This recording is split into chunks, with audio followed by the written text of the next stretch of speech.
everyone, and welcome to another episode of Fridays with Fawn. I'm Fawn Lopez, publisher of Modern Healthcare and Vice President, Crane Communications, and your host. Today, I'm talking with Annette Walker, a nationally recognized and visionary healthcare executive who was named on Modern Healthcare's list of the 100 most influential people in healthcare. Annette has many years of experience with some of the country's largest health systems. Her present role is the president of City of Hope, Orange County.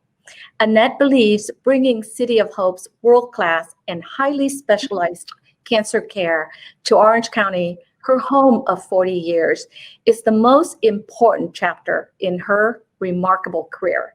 Annette, welcome, and thank you for joining me today. Thank you, Fawn. It's great to be here. Great Thank you. Got my cup too. Look forward to the conversation.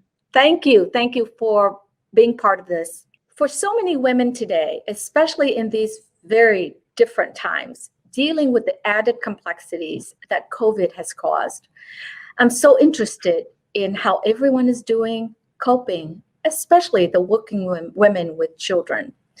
According to the Bureau of Labor Statistics, the labor force participation rate, the percent of the population working or looking for work for all women with children under age 18 was 72.3% in 2019. That's a lot of the workforce. As leaders, how do we better support these women? Yeah, Fawn, you couldn't have spoken something closer to my heart. For the viewers who don't know, I had 6 children throughout my career. And what the women are dealing with right now, or the parents at home are dealing with right now, is not like anything I had to deal with, and that was pretty complicated. But you think of that early in life, you're younger. If you have younger children in particular, you probably have a smaller house. Many of them don't have the freedom to have a separate room where they can go do their work and shut the door. Some of them don't have daycare at home. So they're trying to do their work in the midst of maybe their living room, or with the family walking in and out, or the small ones come up and say, "Mommy, I need help with my computer. I can't get signed on." It's got to be incredibly stressful. And my daughters, I have 4 daughters who are currently in that situation, and they tell me this all the time. So it's made me very sensitive to how I support the people in my workforce and how I can help them. And it takes a continual conversation. First of all, it talks about what resources can we provide. There are things that we can provide as an employer. Sometimes it's a desk. Sometimes it might be a monitor, other equipment, headphones, things like that. So are we giving them as many tools as we can and equipment? The second thing is about moral support, checking in and saying, "How are you?" One of the things we did recently is we had someone from our supportive care department come and talk to them about, how do you talk to your children about what's going on in the world? If they're anxious, what do you say? If the employee's anxious, how do you manage that? We have many resources available through our HR departments for mental health that maybe people were not accessing, that you want to increase the visibility to these services. So there's many things we can do, but nothing will substitute actually genuinely caring how they are. And then I want to not forget the other employees, Fawn, or who maybe are home alone and have no children or have nobody else living at their home. That's a different problem, but equally as challenging, that I think some of the same things could be used to stay in touch and stay connected. Each employee will need something different. So the leaders, we need to step up and find out what that is. You are so right. I know for myself, working from home is very isolating. And so it's important that we continually checking in with our staff. So you mentioned your children. You have 6 children, and you're a grandmother of 12. Yes. Yes, I am. Okay. And 13. Awesome! Congratulations. Thank you. Thank you. At what point in your career did you start having children, and how did that impact your career and your perspective as a leader? I had my first child the first week of my senior year in college.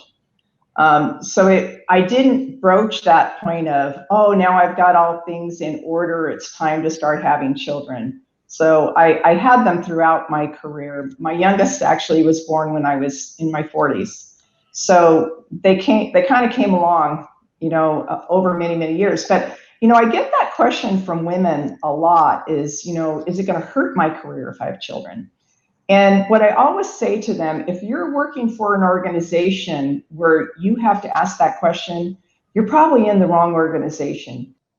If I have any particular advice I'd want to give to particularly the younger women out there, I want to communicate that you don't have to choose. It really is possible to have a career and have a family. And I won't say it's easy, but it can be done. Okay, great. So let's talk about a little bit about work-life balance, right? So with children, with a career, it's tough to balance all of it. And so work-life balance is sometimes referred to as a myth, as a pendulum that you allow to swing so that you can focus on family when you need to and work when you need to.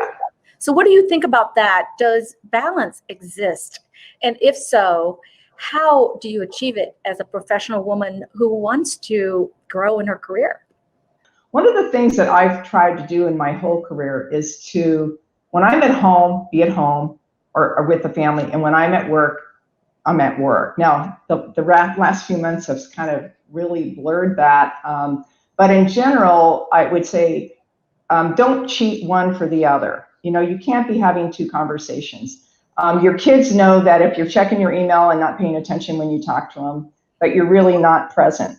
And your work knows that if you're taking phone calls all day long and, talking to the PTA or something like that during work hours, you're not present for your work. So I think that the key is to be present, not to divide your attention, and be all in when you are there.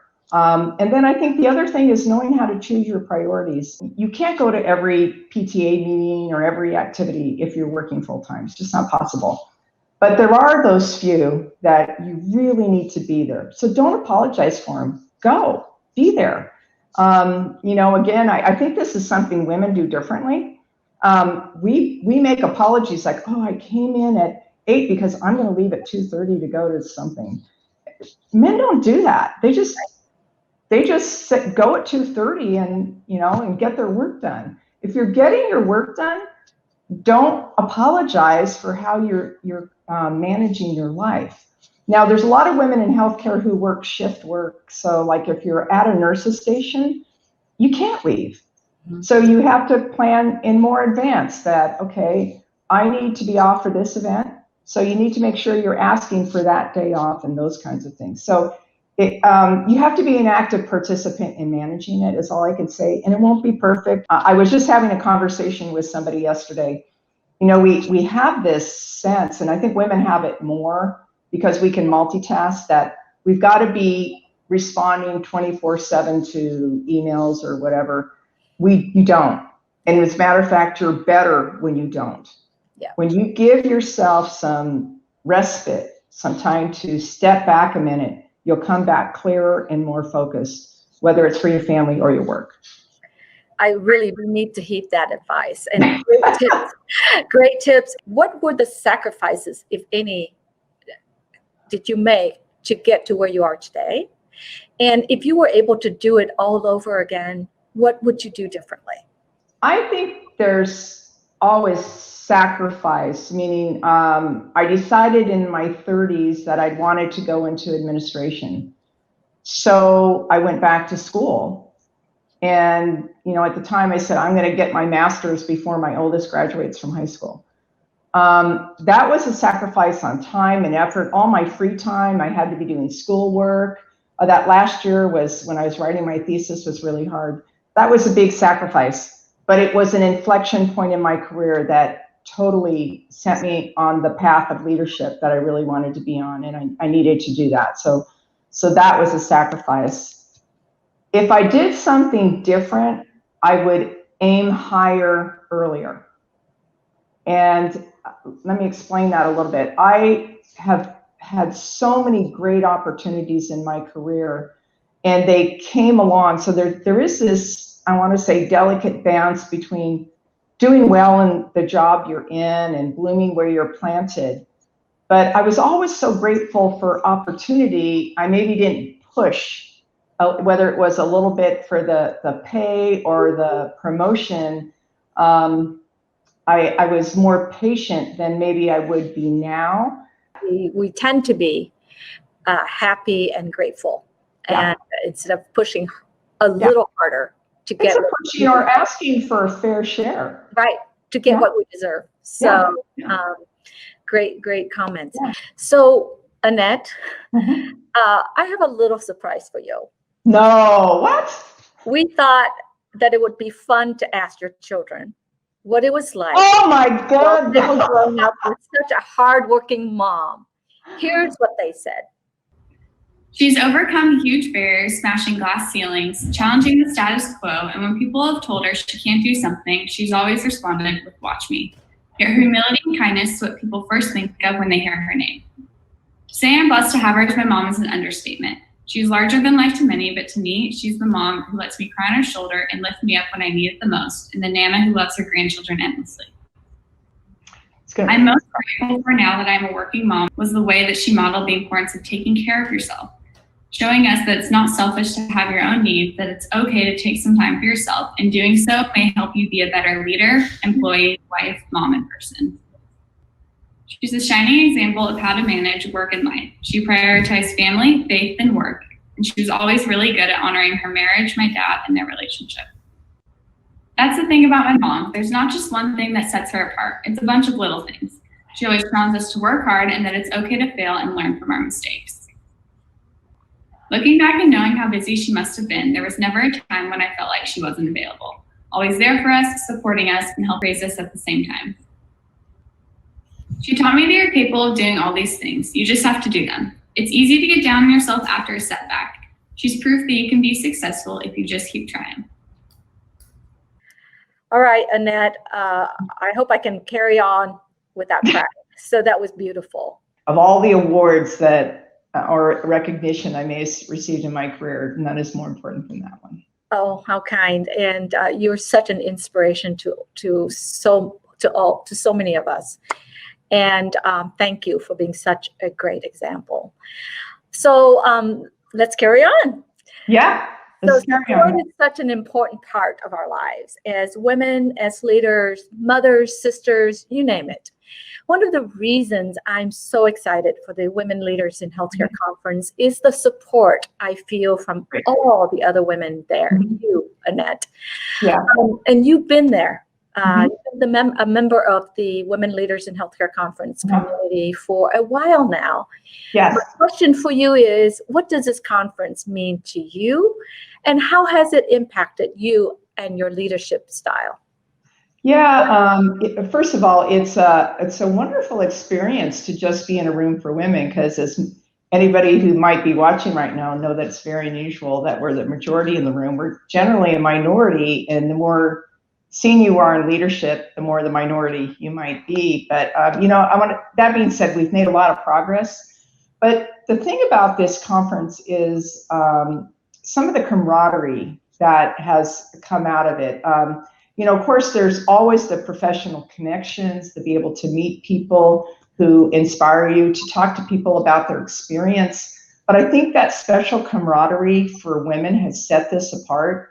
And no one's going to go away from it not having really enjoyed the experience. It's sort of that feeling where you got a lot of people in the room who care about what you're doing, know a lot about the situation we're in or what our industry is in.